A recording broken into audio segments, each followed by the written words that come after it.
Imam TAWHIDI is one of the world's leading imams and a highly regarded scholar of the Quran and Islamic history. He's nicknamed the Imam of Peace.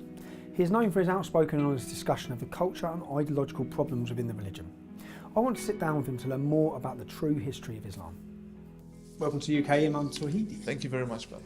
And for the people who are just watching this who don't know who you have probably become the most famous Imam in the world for people, I'd say, that are on our side of the circle.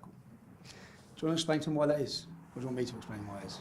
Well, I'd like you to explain it from your point of view. I'll say from my point of view, you've become the first religious Imam that has come out and said what I think many of the times needs to be said. You talk about taking violent passages out of the scripture. You challenge the scripture. And yeah, it's really, because we first had contact when? We first had contact when I was leading the English Defence League. And even when we had that contact then, I was surprised, if I'm honest, because I'm leading the biggest street protest movement against Islam at the time. Every Muslim leader was very critical. You wasn't. More so, you sort of reached out at that time, talking openly, yeah. Indeed. I travelled to Iran, where I was born originally, but we migrated to Australia. I went back to Iran in 2006, and I engaged in my studies. And during my studies, I saw a lot of corruption within the political system of how the Islamic governments control the students and what they study, which at the end leads to missionaries coming to the West from these Islamic governments, being trained and funded. And I was once upon a time one of these missionaries that would be sent around the world to Canada and so on to preach Sharia law, spreading the caliphate under different names, Islamic government, or and even Sharia courts and so on. When I saw this corruption, I criticized them. I paid a very heavy price, interrogations, prisons, and then in Iran? In you Iran. You was in prison in Iran? Yes. For challenging it in 2006? Yes. Okay, I wasn't aware of that. And it was actually 2012. 2012, okay. Yes, in Iran. And I moved to Iraq, and I got involved in a few media projects. And then after I saw that my presence in Iraq is actually silencing a lot of what I can do, I moved out to the West and I started using social media to criticize the corruption. Okay. And that's when we spoke in 2012. Yes. Because even when you spoke to me then, you received backlash, yeah? Indeed. And I was very surprised to see your approach, because I knew that there are people that hate Islam and Muslims, but you were approaching the whole situation from a very political perspective, and you were very different from other people. Like even when there were people that would go out and cause violence, I saw you to be a bit more different. You came out on television and you knew what you were talking about. Yeah. And that encouraged me to reach out to you. And I think we spoke about terminologies and how you could win a lot of my type of Muslims over by directing the blame onto Wahhabis and Salafis rather than other small minorities. Yeah, because I gathered so you were a Shia. Yes. And you said a lot of our problems, which I have many Shias tell me this, but then I have many Sunnis say the opposite. So I have many Shias who would say to me that what you're angry about is the Salafists, it's the Wahhabists, it's the Saudis. That's what I should be angry about. That's the problems that I see, and that's pretty much, I think, at the time what you was getting at. Yes, but there were other things that I didn't tell you, because I was living within those areas and my communications could be monitored. The Shia also have problems with Hezbollah and the Iranian regime, and we've seen what they've been doing lately. So yeah, I think it's more of terminologies that, if used properly, can actually lead to better results when clashing with them in the media or even on diplomatic level. So right now, as an Imam, what are you fighting for? Reformation of Islam? I say reformation of Islam, but in reality I know very well there will never be a reformation. You know very well there'll never be a reformation. There will never be a reformation of Islam. I'm glad you said that. But we will need to pave the way for a potential reformation in a few centuries' time. So when we hear that, from my point of view, because we have so many reformist Muslims in the UK, such as Majid Nawaz and Quilliam, who basically, this is a massive career for them. And they're selling a lie that we will reform Islam in the next generation.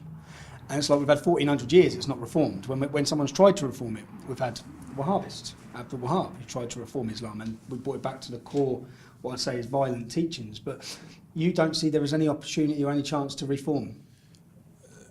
The idea of reforming something that was once upon a time introduced as perfect, it doesn't make sense. It's already perfect. So it's not like Islam was introduced in Mecca as another option or a theory or a new way of life. It was introduced as the perfect and the only way of life for all human beings.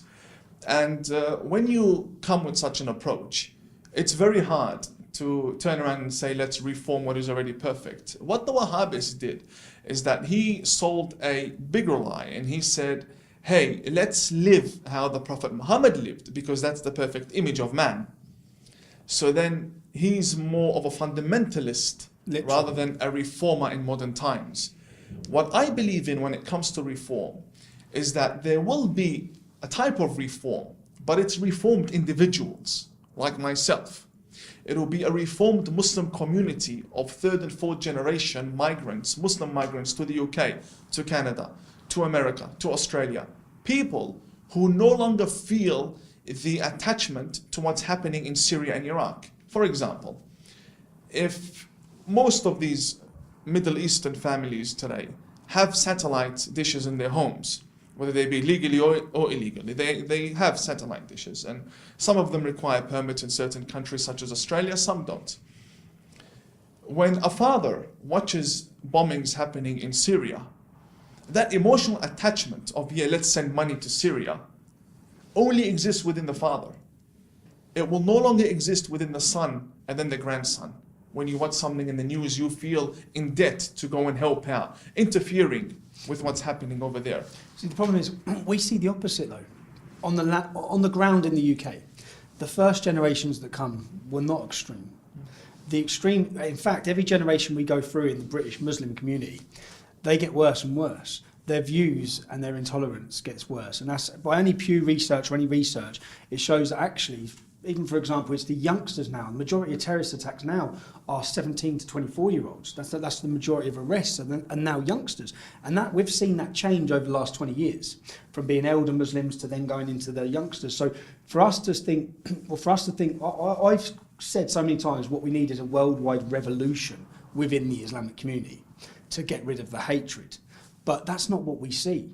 So, you know, say I'm an Englishman, and should I sit here, or should our country sit here and gamble on the chance? What do you think the realistic opportunity is for there to be a revolution, or for there to be a mass uprising from Muslim youth who are going to throw away their detachment to this extremism? It will never happen. It will never happen. So as an Englishman, see, this is why I say we have to stop Islam. We don't have to stop extremist Islam. We don't have to stop radical Muslims. We have to stop Islam in the UK. And I say that in the sense that I'm a father of three. When I look at what previous forefathers done in this nation to protect and preserve a safe and prosperous Britain for the next generation of children, we're sitting by and hiding behind political correctness to sit here and watch as last year 2,000 British Muslims returned from fighting for ISIS. We're just sitting here like sitting ducks. And that's what. So I have to. What would you do if you was an Englishman, if you was a non-Muslim, sitting in a country that's ravaged by Islam, that's seen 3 brutal terrorist attacks in the last 12 months, 4, killing children, killing women, sitting eating dinner, stabbed in the neck. We've seen all of this. We've seen 12 prevented. What would you do?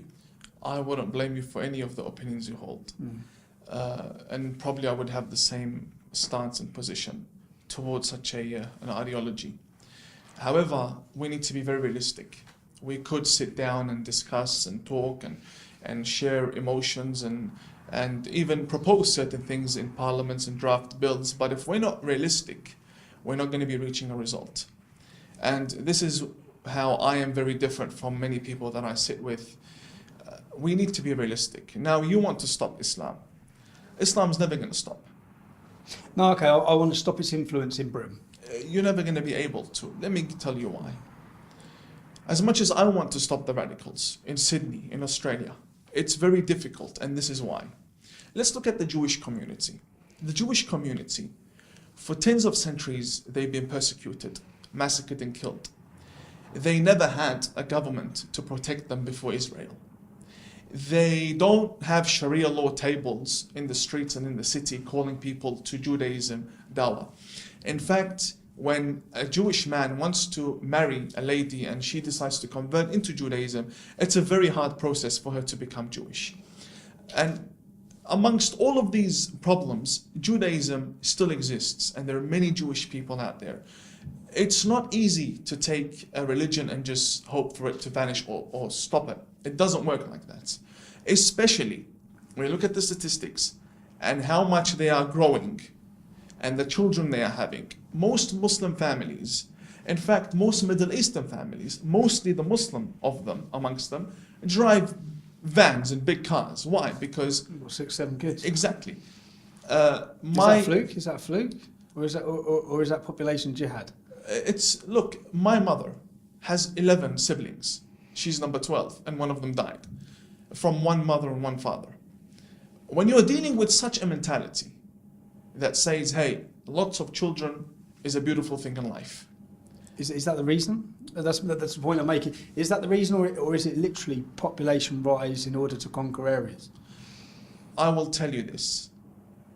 Before the government of Saudi Arabia and before the influence of the Iranian Revolution, it was very normal, and it would be seen cultural, it's a national practice for certain countries to have families to have lots of children. It was for the Irish as well. But now, I do believe that there are actually political movements behind that. Okay. To actually fund families that have lots of children.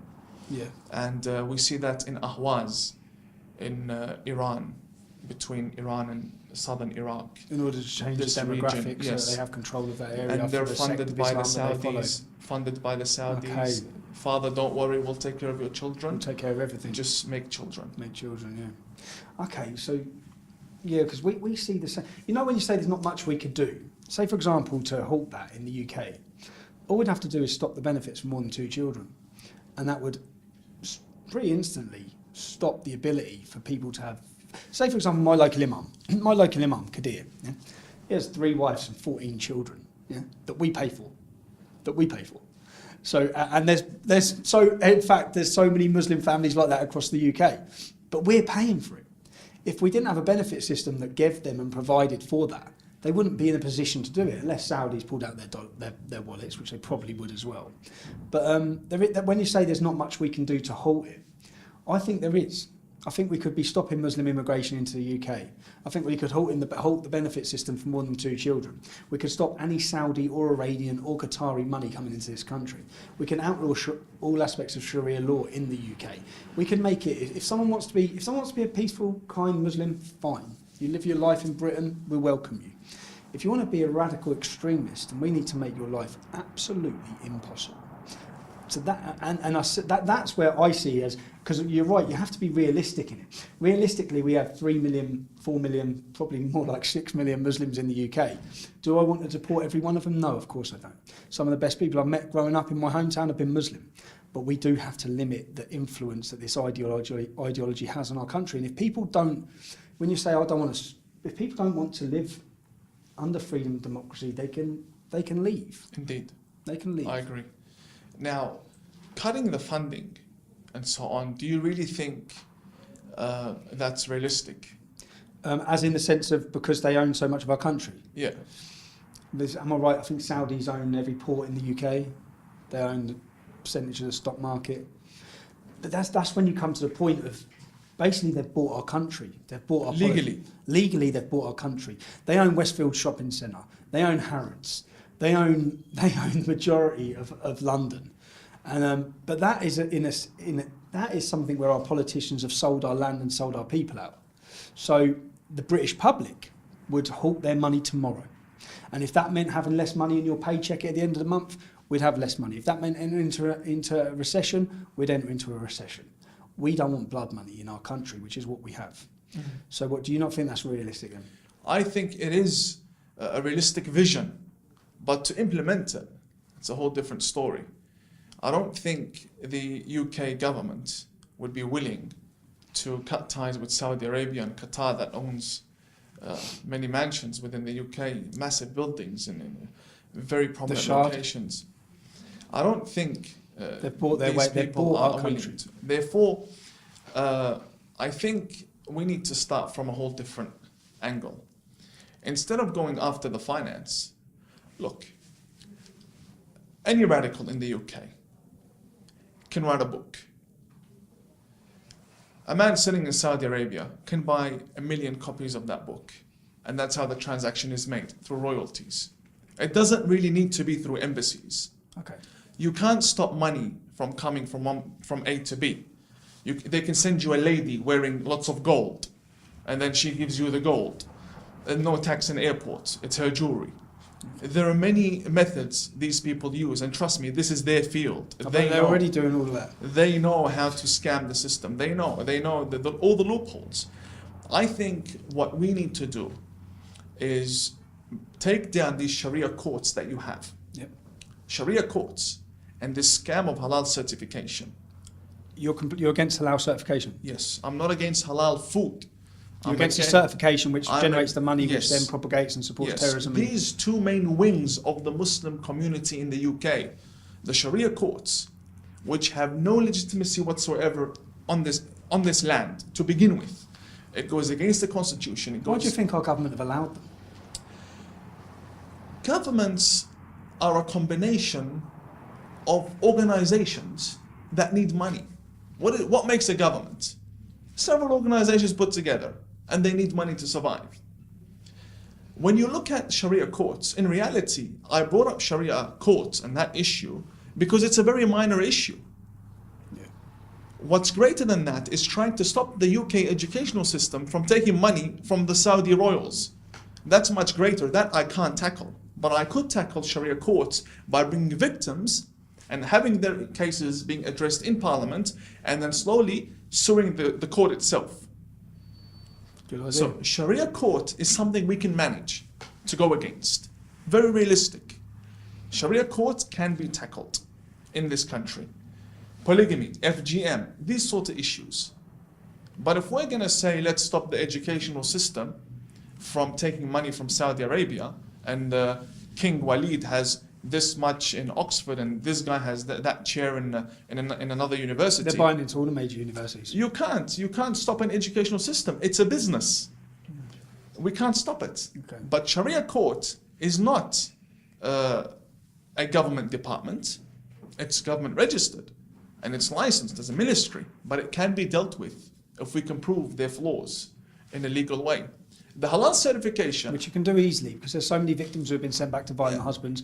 There's children that have been taken off their parents, like under Sharia, when a child gets to the age of 7, taken straight off the father and taken straight off the mother, given to the father. Yes. That's all happening in the UK already. That's happening right now. But yeah, you know halal certification. yes, Do you agree that funds terrorism? I agree that some halal certification authorities fund terrorism. Because most people in this country, especially our politicians, when they hear us moan about halal, like this is the reason why we moan about halal. Yeah, when if I'm eating some, and the fact that it's not labelled in any of our supermarkets, but when you're eating some chicken, the thought that somehow that's funding freedom fighters or jihadists somewhere in this globe, and we're made to look, they look upon us like we're stupid when we say this. But here you are, an imam. You're an imam. You obviously know what you're talking about with regards to halal certification, and even you accept that some of the money goes to freedom fighting and terrorism. The largest freedom fighting being freedom fighting. Yeah, the largest halal certification authority on earth is in Indonesia. They produce everything from meat to noodles, the migraine. It's everywhere. And do they even have the halal certification? Even covers the delivery. Everything. The delivery has to be halal certified. The delivery company. Not necessarily. Because I thought that's what they were looking to branch into now. Because I think we've opened five new abattoirs in the UK. Imported, I believe, 5,000 Pakistani halal butchers. Yes, you can say it has to be a Muslim driver that delivers it, but it's actually the one who slaughters and the one who prepares the meat, the animal. The Indonesian halal certification authorities have direct and public links with the Muhammadiyah organization responsible for the Bali bombings. And there's no halal certification authority on earth that doesn't have either directly or indirectly links with Indonesian halal certification authorities. Now, how you're going to prove that is a mission, but there are links. It's impossible. Indonesia in itself plays a big role in the economy, in the halal industry, globally, even in Australia, everywhere. And I said, from noodles to meat, it's everything. Are you surprised when you come to the UK, when you drive through London? Are you surprised just how many of the restaurants and everything is halal? Has that surprised you, or was you expecting entire areas? Allow me to say one thing. I cancelled 22 Uber requests yesterday because the drivers were Muslim. You cancelled them. Is that because you're scared? Yes. And just to get, so I didn't make that point at first, because of your outspokenness, because how you have people wanting to kill you and murder you. Yes. And there's been people arrested, am I right? Yes, they've been arrested. In Australia? In Australia. For planning to murder you? Attacking me. And you was charged attacked? Of assault, yes. Someone do your car, if I remember? Yes, my car's been vandalised, ISIS all over it. ISIS. There's currently a court case going on. You speak about taking violent verses out of scripture within Islam. Correct. Am I correct? Which verses? When in which magnitude? Do you talk about hadith, or do you talk about separating the Quran, Mecca, Medina? Hadith. The Quran itself is untouchable. You wouldn't support? It's not I wouldn't support. It's I'm a realistic person. Okay. You can take all the Qurans and ban them. They've memorized them. I've memorized a lot of it. So a religion that was founded upon oral transmission can't be taken away. You can't correct anything. Do you know who Mohammed Taha was? Mohammed Taha from Sudan. Because, see, this is, just so I can get onto the reformists in the UK, you admit a lot of problems that are there in Islam. Reformists in the UK, we have Majid Nawaz, we have Quilliam. They named their organisation after Quilliam. Quilliam was a Muslim who opened the first mosque in the UK, who actually sided with radicals and wanted the world caliphate. And so Mohammed Taha was another one in Sudan. He's a true reformist who, well, I feel, who was murdered. He was killed, sentenced to death, because he wanted to separate Mecca and Medina Qurans. You don't think there's any realistic opportunity of there being an answer there? In taking, because obviously you accept there's a lot of violence in the Quran. Yes. You do accept that there's incitement to murder non-Muslims in the Quran. Yes. You accept that. Yes. You accept that there's even incitement to murder non-Muslims who haven't done anything other than be non-Muslim. Even murder Muslims who don't agree with you. Who don't agree with you. But it's not about separating Mecca and Medina Quran. It's still going to exist. And like I said, Muhammad Taha would be working on reforming a community around him, not the whole faith, not paving the way for an ultimate reformation in a few centuries. This is what I want done. Yeah. I believe that if we introduced a different interpretation to the current interpretation, that would solve a lot of problems. For example, when the Quran says, and fight the disbelievers, in reality, the disbelievers this term isn't an absolute statement to fight everyone that doesn't believe in you. It was referring to those people in Mecca that had placed Muhammad in exile and so on. Because don't forget, when Muhammad was in Mecca, Muslims went over 50 people. It wasn't even an official religion, like 50 people have an idea, like so what? Later on, when they moved to Medina, it became official. But then there were still only 300 people. Muhammad died, and his army, his entire army, were only 3,000 people.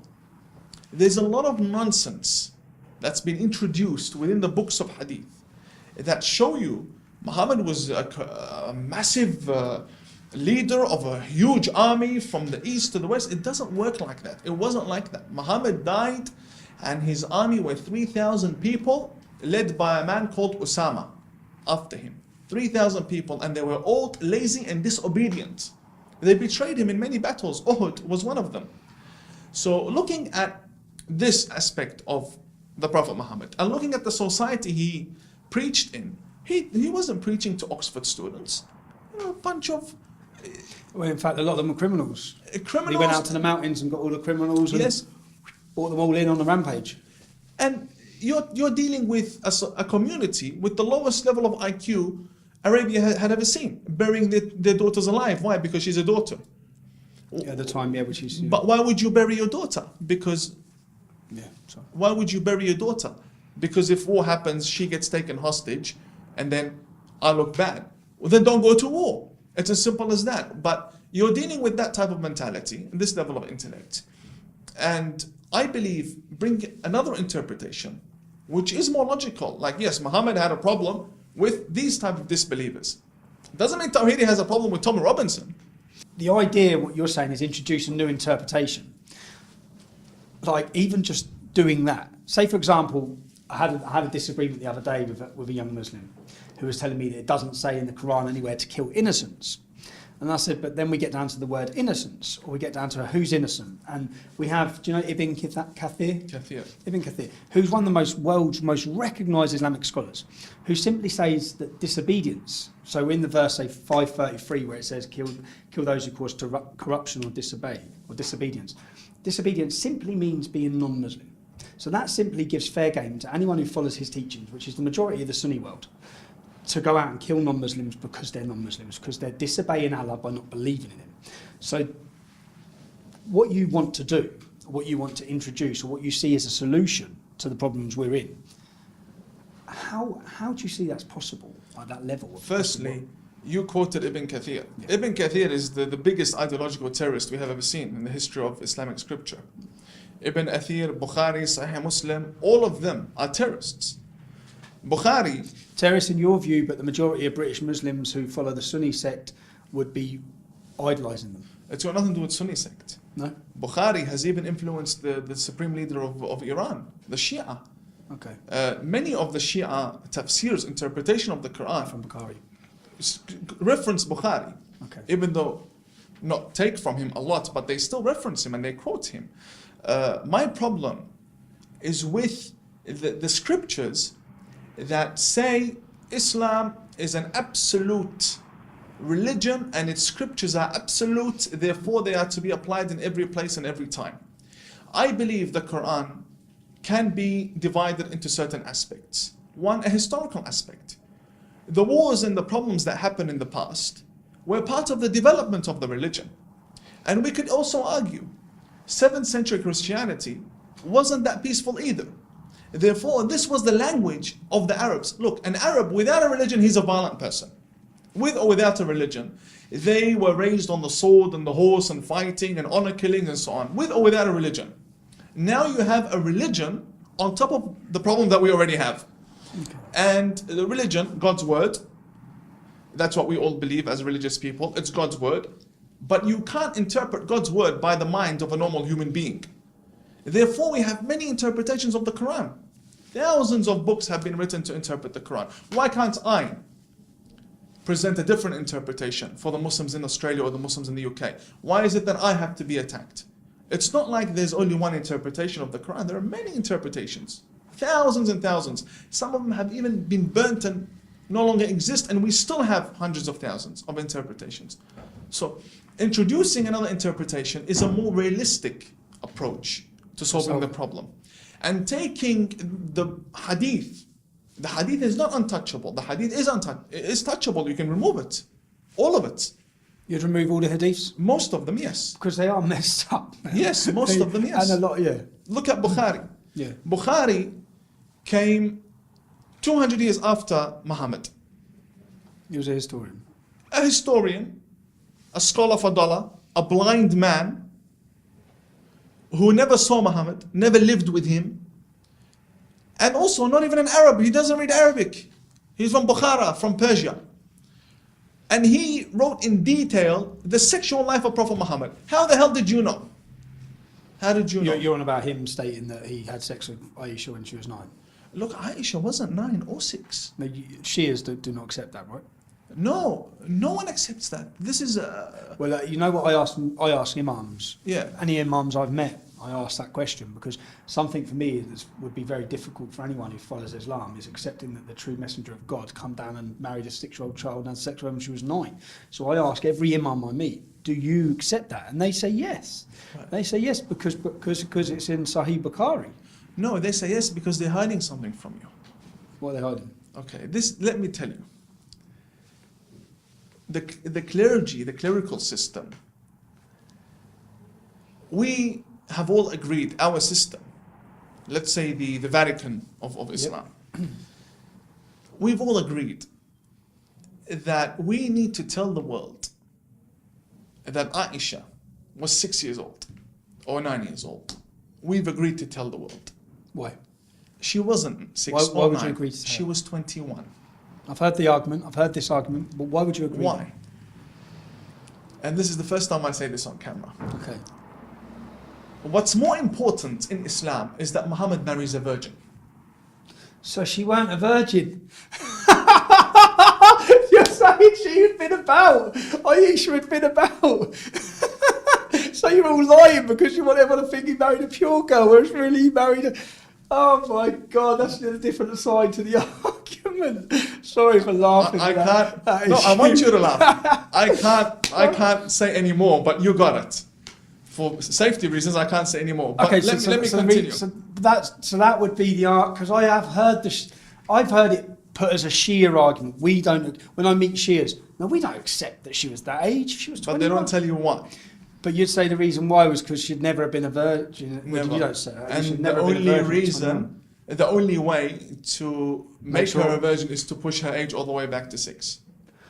Which you believe, yeah, but that's what if you say the Islamic clergy around the world do. But then Sahih Bukhari, He's one of the people that... he's one of the people that you believe would be pushing this book, Yes. even 200 years after Muhammad's death. How many scholars were there 200 years after Muhammad's death? Probably only 10 or 20. But then what those people are doing to hide that fact is introducing paedophilia, legitimising paedophilia from one end of this world, one end of this planet to the other. But their argument is that many other religions have that, so it's not that bad. It's better than Muhammad not marrying a virgin. Because look, there's another political aspect to it. You're going to get absolutely slaughtered for this, you realise this? Let me finish. Or if I'm going to get slaughtered, I might as well finish. There is another argument to it. The wife of Muhammad needs to be pure because she will be spreading much of the religion after him. And also, she's a political figure. You cannot sell the idea or the lie that Gabriel came onto Muhammad and showed him her picture from heaven if she wasn't a virgin. Like, at least she has to be on the level of Virgin Mary. First time I've ever heard this. But this is the question. Why is it that the majority of Muslims would like to paint this glorious image of Muhammad's wife, Aisha, but not do that for his own mother? Why? Because his mother, she died, and there's no political benefits in doing that for her. But Aisha, the more sacred we can make her look, the better it is for the religion. It's all politics. It's all lies. What about, this will be a question that I have to ask you anyway, because most people who sit on my side of the fence, I've read the comments, many people think you're great in the sense that finally we have an Imam who accepts there's violent verses instructing people to kill us. He accepts all of these things. If I ask, if you accept that from the Quran, why are you still a Muslim? Firstly, the Quran itself, to me and to many like me. So if you were to ask me how many Muslims think like you, I would say in the millions. Less than 5 million. How many think exactly like you, your opinions and everything? 500,000. Where are they based? Mainly in the Middle East. Do we have prominent figures that come out and speak? Yes, we do. What's the problem? They don't speak in English, so you don't hear of them. But if you were to go to Memory TV and so on, you'll find many who speak good words. Like you can go onto Memory and see that they have people that speak common sense and are Muslim presenters and scholars and so on. Not all of them are radicals. We do have good people there. These people, the problem is they don't speak English, so you don't hear of them. I'm not bringing anything new to the table. Okay. I'm just from that minority that thinks this way. Why am I still a Muslim? Firstly, this minority, our interpretation of the Quran is that the Quran is a historical book, a book of examples, a book of wisdom, a book of stories, a book of events, a book of certain jurisprudential rulings. Don't drink, don't hurt your family, respect your parents and so on. What about beat your wife? Beat your wife is a whole new issue, and I can go through that with you now. Go on. But We'll go on to Go on meeting to the that in a wife. minute, For me, the hadith is out the window. I don't approve of the hadith. It's nothing to me. If I approve of the hadith, I approve of, for example, Sahifa Sajjadiyya, which is a book written by one of the grandsons of Prophet Muhammad. The treatise of rights for the human being. It speaks about the rights of the human body and the rights of your children by a man named Imam Sajjad. And we see Muhammad differently. The minority of Muslims see Prophet Muhammad differently. We don't believe he wanted to conquer the world. Like I just told you, he had 3,000 soldiers when he died. How is he going to go to the Prince of Persia and say, either you become Muslim or I'll come and I'll chop your head off? It doesn't make sense. The guy just took over the Roman Empire. Things don't add up. Sometimes in order for us to motivate, the clergymen to motivate these children, we make up lies. And we say, yeah, this Muslim warrior, the companion of Muhammad, Muhammad's fathers-in-law, walked into a battlefield and in 1 hour they chopped 1,000 necks. How do you do that? You can't do that with chickens, let alone Arab warriors. You can't chop 1,000 necks in 1 hour. It doesn't work like that. But they believe because Allah was on Exactly. their side. And you know, we sprinkle a bit of dressing on top with the 72 virgins and all these myths and so on. And Can I ask you, okay, the 72 virgins, do they get 28 young men? there's no such thing as 72 virgins. Because you don't accept the hadiths. Because that's where the figure is stated in the hadiths. But even in the Quran, there's like 3 or 4 verses in the Quran that talk about getting young boys who look like pearls in the afterlife to do whatever you want with. What's that? In heaven, Yeah. we're talking, you know, all Abrahamic religions believe that in heaven there's no longer something called bad or evil. It's all pleasure and it's all rewards, whether it be rivers of alcohol for Muslims, Yep. or whether it be rivers of whatever's forbidden for other people. There's no disobeying God. Everything is allowed in heaven. That's the idea of it. Therefore, we can't disagree with what's in paradise. It's all there. Everything is legal. Young boys? There's no such thing as young boys. No, so it's just Wildan mukhalladun, young men. young men. Yeah, Yeah, a young boy, men. Okay, a young boy is different from a rajul. A rajul is a man.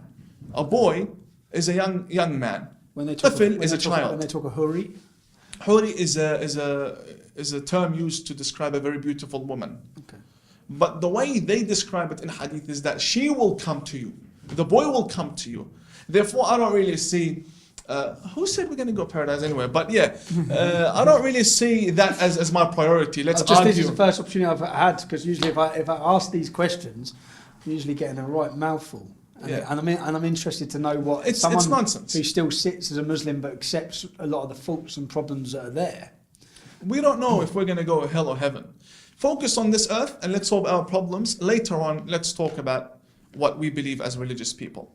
Coming back to my belief why I'm still a Muslim. Yep. I told you that the Quran for us is a book of history, a book of developments, a book of... It's not a book that orders me to go and kill people every single day. We read it differently. It orders some to, though.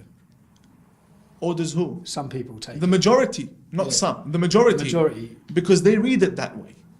Okay, yeah. The hadiths for us, not a problem, at the window. Whatever doesn't look, if I open a book of hadith and I find the problem in the book, the problem is with the book, not with my brain. My brain is perfect. Okay. So for me, if a book tells me that in order for my wife to learn how to perform a ritual washing, she needs to undress in front of another man, and he teaches her, no, the whole book goes out the window. That's not going to happen. Or it tells me that my prophet, for example, slept with 11 wives, 9 or 11 in one night. What was he doing the rest of the time? Is he a prophet or what is he? Is he running a, you know, it's something we don't believe, out the window straight away. Then it comes to role models in life. I told you we see Muhammad differently. We don't believe he had a massive army that took over. No. We believe the invasions happened after him because they did. The caliphates, the transition from caliphate to kingship happened after him. And do you ask me, are his fathers-in-law terrorists? I say yes. Of course they are. I will not lie to you. How about the wars that happened? That was the language of the time. Muhammad was exiled. He fought back. And this is how the world worked back then. Do we continue that? Of course not. Of course not. And other figures in Islam. Why am I still a Muslim? There's a man by the name of Hussein. the grandson of Muhammad. Yep, this is what we have the massive Jalu March every year. There you go. And then the real radical Wahhabis wait at the end of the Jalu March, screaming obscenities To fight the grandson, the people who are worshipping the grandson of Hussein. The followers of Hussein believe that after Prophet Muhammad, corruption reached such a level, killing, invasions, that the grandson of Muhammad, his daughter's son, Hussein, rose to reform. He is our inspiration. So you recognise him as a prophet as well? Not a prophet. Not a prophet? But an infallible being. Okay. And he was beheaded, and his whole family was taken hostage. Women and children, 72 people were massacred, butchered in Karbala, Iraq. Okay. 50 years after Prophet Muhammad had died. By 100,000 soldiers. Completely butchered. Their heads were chopped off and they were carried from Iraq to Syria. This is the man we follow. Therefore, I believe that if the world heard of a man by the name of Hussein and what Hussein stood for, a lot better than Osama bin Laden, Muhammad ibn Abdul Wahab, and Al Saud, and Khamenei, and these people. Yeah, okay. So this is where we get our inspiration, and this is why I still hold on to Islam, only because of a man by the name of Hussein. If Hussein wasn't in the whole chapter of Islam and the rising and to bring change, I wouldn't have hope. Hussein gives me hope. What would you say to the people, as many would say, that you're just practicing taqiyya on the non-Muslim audience?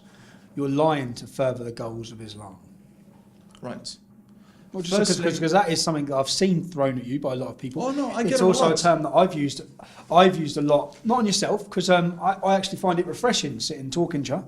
I find it refreshing to see that I'd love our government to talk and understand a lot of the problems we face, but they're so in bed with the Wahhabis, the Salafists. In fact, my local council, what do you think? My local council give £140,000 of our taxpayers' money to the Salafist mosque that has produced Stockholm bomber, fertiliser bomb plot after bomb plot after bomb plot. So yeah, I find it refreshing to see that you speak honestly. I don't really hold the same hope for the future, but in that sense, what about taqiyya? You said two things. Taqiyya. Because Sunnis will tell us that, that's the Shias who practice taqiyya. Because you'll have quotes from Muhammad, who is known as the ultimate deceiver, and that you can lie if it furthers the goal of Islam. Firstly, taqiyya is applied and implemented in situations where you need to save your life. What I'm doing is against taqiyya. What I'm doing is putting myself in danger. I agree. So I'm not protecting anything. Secondly, furthering the cause of Islam, I haven't had one person convert because of me until now. And I don't call for people to enter Islam. And even if I did, let's say I converted 50 people, and there's a bomb goes off in Sydney. Is that really gonna preserve and maintain the image of Islam? We're dealing with the most messed up religion on earth. We're dealing with a religion that's messed. What am I telling the truth gonna do? What is that gonna do? It's like putting perfume on something that's already messed up. And I'm not an organization, I'm not a movement, I'm TAWHIDI. There's not much I can do, even if I wanted to paint a good image. You can't, because on the other side, how many people do you have? When I'm asleep, they're working. Oh, completely, which is what I had said with Quilliam. How many people have you converted to your way of thinking in the last 12 months? Probably none. But yet the other side have converted thousands of prisoners, thousands on the streets with dawah stalls. What message would you give to our government? If you say, knowing what you know, you've been at the top of the scholarship of Islam, you've learned from the best, you know the practices they're using to further the goals of Islam, which at times can be problematic. What message would you give to our government in how to limit and deal with the problems that we have? Two things that I'd like to say to answer your question. One, the people in your government right now are not qualified to lead at all. So from the lowest form of government, which is the mayor of London, Sadiq Khan, up to Theresa May. You're not a fan of Sadiq Khan? No. I wouldn't have him manager of McDonald's, let alone mayor of London. I'm not joking. I'm honest. I would not have him manager of McDonald's. In fact, the whole world, the whole Arabian Gulf, and I don't want to sound racist, but this is the reality. The Arabian Gulf, to them, London was like paradise on earth. or you studied in London, you honeymooned in London. Not anymore. When they heard that the mayor of London is not a white British man who knows the values and history of this country and is a man of Pakistani descent, they lost respect for London. Why? Because Pakistanis don't have that position in the Arabian Gulf. If you've been there, you know what the situation is like. I know, yeah. We don't want to sound racist, but this is the reality. But Pakistan are probably the most problematic Islamic nation in the world. Exactly, and I haven't heard him criticize or call for the closing of the Pakistani embassy or anything. I haven't heard anything like that Even from though him. there's terrorism going, yeah. So I don't believe in Sadiq Khan at all. When it comes to Theresa May, there's a big difference between understanding the Muslim community and having good relationships with them and actually stopping terrorism and extremism within the community. You having good relations with them doesn't mean you have control over the extremist elements within them. Therefore, this is all I have to say when it comes to Theresa May. Perhaps her office might want to employ certain experts, not imams or scholars. Yeah, that's what they do. Experts. After 7/7, our government set up a panel room of approximately 100 Muslim leaders across the country. 80% of those men were what people would refer to as Islamists. Were pushing or blaming everything on foreign policy, not accepting any fault. And that's who they set up as their advisory board. That was after 7/7. I will not deny They're in the bed fact. with the worst people. Yeah, in I this won't nation. deny the fact that, yes, Western interference in the Middle East does cause backlash. But come on, the ideology of ISIS was there before Hillary Clinton funded it. Yes. It's not like they made terrorism. It was already there. Yeah, under different names and different guises. It already existed from the first Islamic Caliphate up until today. It already existed. Just getting on to yourself, what have you received? What sort of reaction have you received from the Muslim community and from the non-Muslim community since you've started this very public speaking out? And I would say you're completely putting your life on the line in many circumstances. Yeah, what reception have you received? Very mixed. From the Muslim, two types of reactions, and from the non-Muslim community, again, another two type. The Muslim community, the regular Muslims that you see every day, some are with me, some are not with me. Those that are with me, they divide into groups. Some would speak out that they are with me, and you'll find them a very small minority on my pages online. And some would say, we're with him, but we don't want to speak out. We'll lose our jobs and so on. And families? Yeah, that's the regular Muslims. Then you have the Imams. And the Australian government knows. Most Muslim Imams visit me in my house, within my city. Yeah. They visit me, they invite me, they sit with me, we discuss, we go out together. But when I say come out on Sky News and criticize, they don't want to do that because they're employed under a contract and they have a family to feed. So there is hope because I see what's happening. They are with me, but not publicly.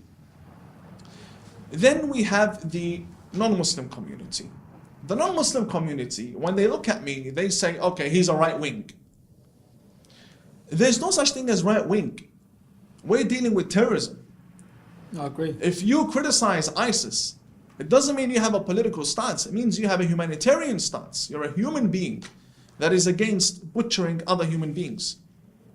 So the left attacked me for a very long time, constantly, day after day after day, article after interview, or radio. Every day I was being attacked in Australia. And then they came to left realize, attack you? yes. The left attack you. You're a Muslim imam coming And the out left speaking against terrorism. The left are the The real left. bigots, not the right. The left are the real racist bigots. It is them. The left, whenever they see a moderate Muslim or a peaceful Muslim who criticizes the majority of texts, they come and they say, oh no, a Muslim can't be like that. A Muslim is like Anjem Chaudhry. A real Muslim is like these radicals. So this guy must be a fake. Bash him. And what do we do about the radicals? Understand and tolerate them. They are the real bigots who in their minds believe that a real Muslim can't be a moderate. And this is what I've first-hand experienced. You've experienced that from the left. I call myself a peaceful man. Oh no, you're criticizing this book that calls for beheading people. So what do you want me to do? I want the Bukhari completely banned from universities. Why should it be used as a source for writing a thesis or whatever? We have schools across this country that are having these books. Schools, junior schools, Yes. juniors, children's schools, madrasas. Would you stop madrasas? I stopped going to madrasas from the age of 12. Would you stop madrasas in our country? Of course. You would, of course. First day, First day you'd close down madrasas. I would. Day one. Because, I mean, it's nothing's hidden anymore. There have been spy cameras that have gone inside Yeah, and we've seen exposed what they're everything. teaching. They're beating children. There's nothing hidden. And these corruptions, I once upon a time used to teach them. I used to teach them once upon a time. So I know what's being taught as well. Okay. Fascinating. Fascinating. My pleasure. I'll ask you again, when you come back to England, will you visit us again? We'll be in the Definitely. process of setting up a new show, and I think the British public would like to hear a lot more. Definitely, definitely. Thank you, man. I wish you God luck. And I bless wish you. Thank you safety, very yeah? much. Thank you. Thank Cheers, you. man. Thank you. I just want to say a personal thank you to every single person who supported me. I couldn't bring you these videos without your support. We have no big funders, no big donators. So this is literally by you, for you. So I want to say a personal thank you. And if anyone else wants to keep up to date with what we're doing, we've got plenty of exciting things coming up now. I've gone independent. You can do so at tommyrobinson.online. Thank you.